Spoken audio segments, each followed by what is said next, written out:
అభ్యర్థుల మార్పులు చేర్పులపై వైసీపీ అధినేత పెద్ద కసరత్తే చేస్తున్నారు. సన్నిహితులు సొంత మనుషులు అని లేకుండా గెలవడం కష్టమని భావించే అందరినీ పక్కన పెట్టేస్తున్నారు.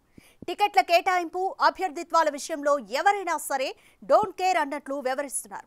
తమ కుటుంబానికి ఎంతో దగ్గర వ్యక్తిగా పేరున్నప్పటికీ కూడా మంగళగిరి ఎమ్మెల్యే రామకృష్ణారెడ్డిని కూడా ఆయన కాదనుకున్నారు. అలాంటి జగన్ మంత్రి రోజా విషయంలో సాఫ్ట్ కార్నర్తో ఉన్నారన్న ప్రచారం జరిగింది. నగరి వైసీపీలో ఆమెపై వ్యతిరేకత పీక్ స్టేజ్కి చేరుతుండటంతో ఇప్పుడు ఆయన మనసు మార్చుకుంటారా? రోజాను నగరికి దూరం చేస్తారా?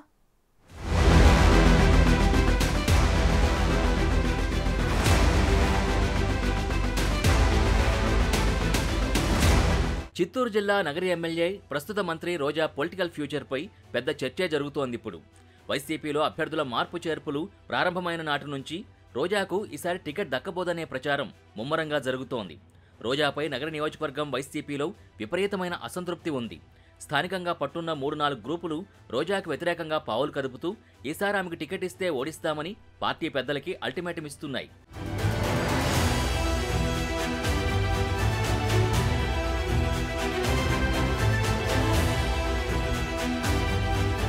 సినిమా హీరోయిన్గా పాపులర్ అయి తర్వాత పెళ్లి చేసుకుని రోజా సెల్వమణిగా పొలిటికల్ ఎంట్రీ ఇచ్చిన ఈ మంత్రి గారి అసలు పేరు శ్రీలతారెడ్డి అని చాలా మందికి తెలియదు.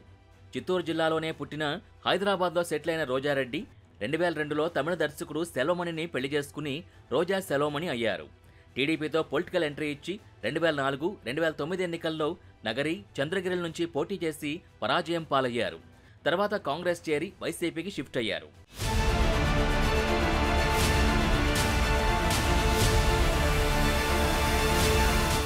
వైసీపీలో చేరాకే ఆమె పొలిటికల్ కెరీర్ గాడిలో పడింది.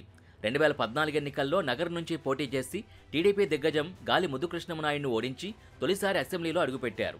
2019లో దివంగత ముద్దుకృష్ణమనాయుడు కుమారుడు భానుపై గెలుపొంది ప్రస్తుతం మంత్రిగా కొనసాగుతున్నారు. నోటికి పని చెప్పడంలో దిట్టైన ఆ ఫైర్ బ్రాండ్ నేత మొదటిసారి గెలిచింది తక్కువ ఓట్ల తేడాతోనే. ఇక 2019లో రాష్ట్రమంతా వైసీపీ గాలి వీచిన రోజా గట్టెక్కింది. 2708 మెజార్టీతోనే కావడం గమనార్హం. ఇప్పుడు ఆ లెక్కల్నే ఫోకస్ చేస్తున్నారు రోజా వ్యతిరేకులు.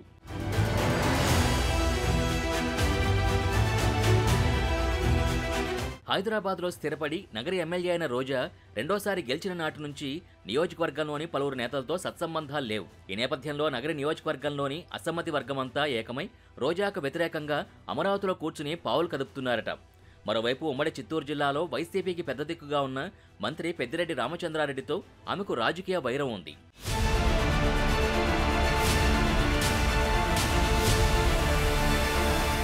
ఆ క్రమంలో నగరి వైసీపీలో రోజాపై వ్యతిరేకత పెరిగిపోతోందట.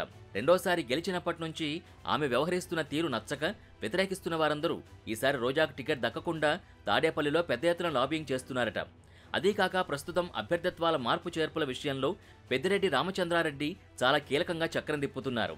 ఇలాంటి సమయంలో రోజాకు ఇక టికెట్ దక్కదనే ప్రచారాన్ని వ్యతిరేకులు ప్రారంభించారు.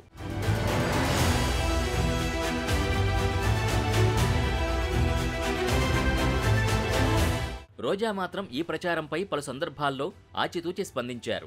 జగనన్న ఎలా ఆదేశిస్తే అలా చేస్తానని, టికెట్ దక్కేది లేనిది జగన్ నిర్ణయిస్తారని చెప్పుకొచ్చారు. అయితే వ్యతిరేకతను తోసిరాజని రోజా పట్ల జగన్ కొంత సానుభూతితో ఉన్నారని, ఆమెకు టికెట్ కొనసాగించే ఉద్దేశం ఉందని ఆ మధ్య తాడేపల్లి వర్గాల నుంచి వినిపించింది. అభ్యర్థుల మార్పు చేర్పుల విషయంలో 3వ జాబితాలోనే శ్రీకాళహస్తి, నగర నియోజకవర్గాల అభ్యర్థుల్ని ప్రకటించాలనుకున్నారట. అయితే రోజా పట్ల సానుకూల ధోరణితోనే జగన్ ఆమెను మార్చలేదని వినిపించింది. ఒక రకంగా రోజా పట్ల జగన్ సానుభూతితో ఉన్నారని పార్టీ వర్గాలు అప్పట్లో చెప్పుకొచ్చాయి. అయితే రోజాకు నగర నియోజకవర్గ పరిధిలోని దాదాపు అన్ని మండలాల్లో ఉన్న సొంత పార్టీ నాయకులతో విభేదాలున్నాయి. ఆమె ఒంటెత్తు పోకళ్లు అనుసరిస్తోందన్నది వారి వాదన. జగన్ స్వయంగా రోజాను తీవ్రంగా విభేదించే నగరి వైసీపీ నేత కేజే శాంతి, రోజా చేతులు కలిసి పనిచేయాలని చెప్పినా ప్రయోజనం లేకుండా పోయిందంటే రోజాపై ఉన్న వ్యతిరేకత ఏ స్థాయిలో ఉందో స్పష్టమవుతోంది. అంతగా రోజాను ద్వేషిస్తున్న వారంతా ఇప్పుడు స్వరం పెంచుతున్నారు. ఆమెకు టికెట్ ఇస్తే ఊరుకునేది లేదని అంటున్నారు. వీరిలో కొందరు కీలక నాయకుల వెనుక మంత్రి పెద్దిరెడ్డి ప్రోద్బలం కూడా ఉందని ప్రచారం జరుగుతోంది. ఇలాంటి పరిస్థితుల్లో రోజాకు టికెట్ సందేహమే అంటున్నారు. అదే జరిగితే రోజా రియాక్షన్ ఎలా ఉంటుందో చూడాలి.